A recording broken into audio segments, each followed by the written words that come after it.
about it on Twitter. Yeah. Whether it catches on to other people, is it just a gimmick? I guess we'll just have to wait and see. That's But the big thing, I think. Is it going to just have that like really short life, kind of shelf life to it, where for a month or two it's going to be like the hot topic and then go away? I think if it is for a month or two, still going in like 2 months, if we're still talking about it, Pokemon Sleep, I think then it's probably going to have quite a kind of a collective kind of fan base within the Pokemon Sleep community. It'll be a new community well, within the mate, community, you've only got to look at Go, right? Like, Go died after that initial wave of the normies played it, right? There was a Yeah. time where everyone was playing it, and obviously, naturally, people got bored of it eventually. And for a long time, personally, I didn't really know much about Go. Like, I knew it still existed, but I thought it had a dead player base. But obviously, we go to live Pokemon events, and it turns out it's still thriving as ever. Like, there's a massive loyal fan base that play this all over the globe. There's Pokemon Go Fest. I'm actually, okay, random tangent. It's not a tangent. I was going to go and meet our friend Zoe up in London for Pokemon Go Fest, but the timings got mixed up and I basically can't meet her.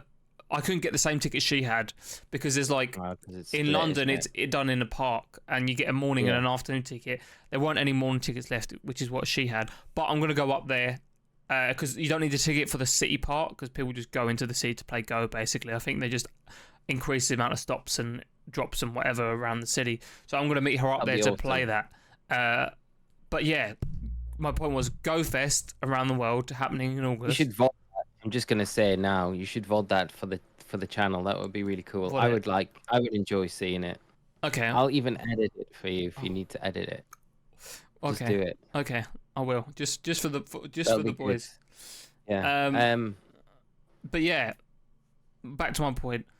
It's popping still, and they've been making bad decisions, and people have been very, very vocal about it. Not just it's not a niche thing. It's still a huge thing, right? And I think that is the power of mobile apps, right? Because everyone has a phone, and so if you can crack it, I mean, you've only got to look at gotcha games. I mean, these rando bloody games exist on the App Store that have millions upon millions of downloads, and you're like, why does this exist? It just does because people just like having shit on their phone, and so this could be something like that, but we just have to wait and see. Like you said, if we're still talking about it in 2 months' time, then it probably will end up keeping a loyal fan base. Probably, I can't see it being as big as Pogo, but it depends on what they do. Whether you can depends what integrations they have with it as well. The one thing that I keep coming back to is like, are they at some point down the line gonna give it home compatibility because you can shiny hunt, right? This is a big thing people were saying, as we mentioned it briefly in the last podcast. You can shiny hunt in Pokemon Go. Obviously, it all comes back to the sleeping again, as we've talked about. But people are gonna want to Pokemon Go.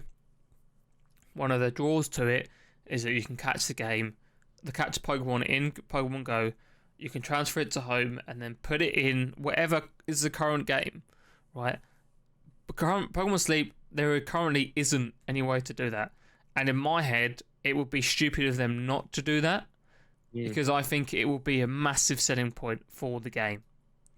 I think so as well. I think it gives you an incentive then to do it because you get some of these rarer exclusive Pokemon that aren't available anywhere else, and they're going to have like a special mark that they're from Pokemon Sleep, maybe a special ribbon that shows up in the games. So I think there's definitely like scope there. They just need to figure out how to have compatibility between Pokemon Sleep but they worked it out with Go, right? So why not work it out with Sleep? I just think it's like a big thing that they could maybe they're holding it back deliberately so that it is something they could hype up with it again. Yeah, bring it back into kind of the discussion, later down the line, like you say, to kind of just keep it relevant and keep that conversation of it in the forefront of a lot of people's minds. So yeah, hopefully it does well. I'm looking forward to trying it. I think we should both report back with our sleep data next week, how we found it. I do have a Pokemon Go Plus ordered, so that comes out this Friday in Europe. So I should get mine Friday, so I'll be able to have a play around with that. And Well, you can give me your opinion. I mean, yeah, I might get one because, like I said, I don't really.